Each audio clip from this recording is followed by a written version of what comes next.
جب نماز میں داخل ہوئے تب بھی، وَإِذَا كَبَّرَ لِلرُّكُوعِ، جب رکوع کے لیے گئے پھر بھی۔ اب رکوع کیسے کرنا ہے؟ اگر تو آپ کھڑے ہیں اور رکوع کرنے کی ہمت ہے تو اللہ اکبر کہنے کے بعد ہاتھ اپنی جگہ پہ، اور آپ رکوع پہ آگے ہیں تو گھٹنے پکڑنے ہیں اپنے ایسے، اور سر اور کمر یہ برابر ہو۔ یہاں ہم غلطی کیا کرتے ہیں؟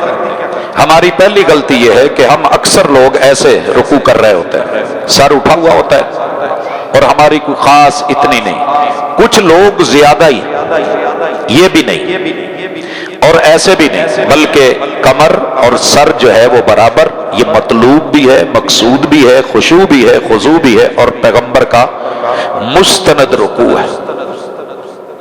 اس میں آپ نے تسبیحات کم از کم 3 دفعہ سبحان ربی العظیم، یا جو رسول صلی اللہ علیہ وسلم نے مسنون پڑھی اگر یاد ہے، سبوح قدوس رب الملائکۃ والروح، دیگر دعائیں پڑھ سکتے ہیں۔ جب کھڑے ہوتے تو رسول اللہ صلی اللہ علیہ وسلم پھر اپنا ہاتھ مبارک کندھوں کے برابر یا کانوں کی لو کے برابر، وَإِذَا رَفَعَ رَأْسَهُ مِنَ الرُّكُوعِ، تو آپ کے ہاتھ یوں رہتے ہیں۔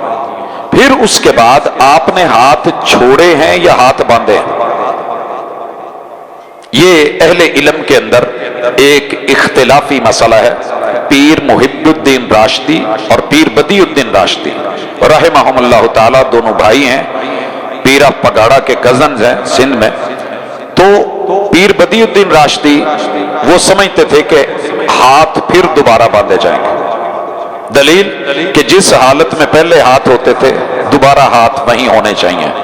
پیر بدیع الدین راشدی اور جمہور ائمہ محدثین فقہا ان کا موقف یہ ہے کہ رکوع کے بعد ہاتھ چھوڑ دیے جائیں گے، کیونکہ رکوع سے پہلے جب ہم نے رکوع کیا تو کیا کیا تھا؟ ہاتھ چھوڑ دیے تھے قریب ترین حالت میں، لہٰذا ہاتھ چھوڑ کے کھڑے ہوں گے تاکہ آنے والا جب دیکھے ہاتھ بندھے ہوئے ہیں، بندہ قیام میں ہے، ہاتھ چھٹے ہوئے ہیں، تو یہ بندہ رکوع کے بعد کھڑا ہوا ہے۔ واللہ تعالی اعلم۔ اب اس رکوع کو اگر بیٹھ کے کرنا ہے پھر کیسے کیا جائے؟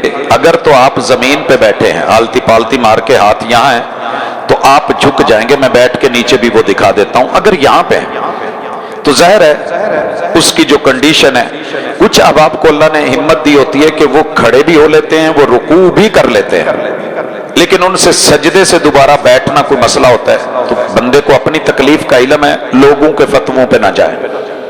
آپ اللہ سے ڈر کے آپ کرسی پہ بیٹھنا نہیں چاہتے، چتراہٹ نہیں کرنا چاہتے، یہ اللہ کا گھر ہے، یہاں عاجزی لکھی جاتی ہے، یہاں بندے کی دل کی حاضری لکھی جاتی ہے، اور کیفیت محمد رسول صلی اللہ علیہ وسلم۔ بہرحال آپ نے چونکہ کرسی پہ بیٹھ کے نہیں پڑھی، اس وجہ سے ایک اپنی ایک کیف ہے کہ آپ یہاں ہیں، آپ نے ہاتھ یہاں رکھ کر کے اپنے آپ کو یہ گھٹنے پکڑے ہیں اور آگے کو آپ جھک گئے ہیں، تو یہ آپ کا رکوع تصور۔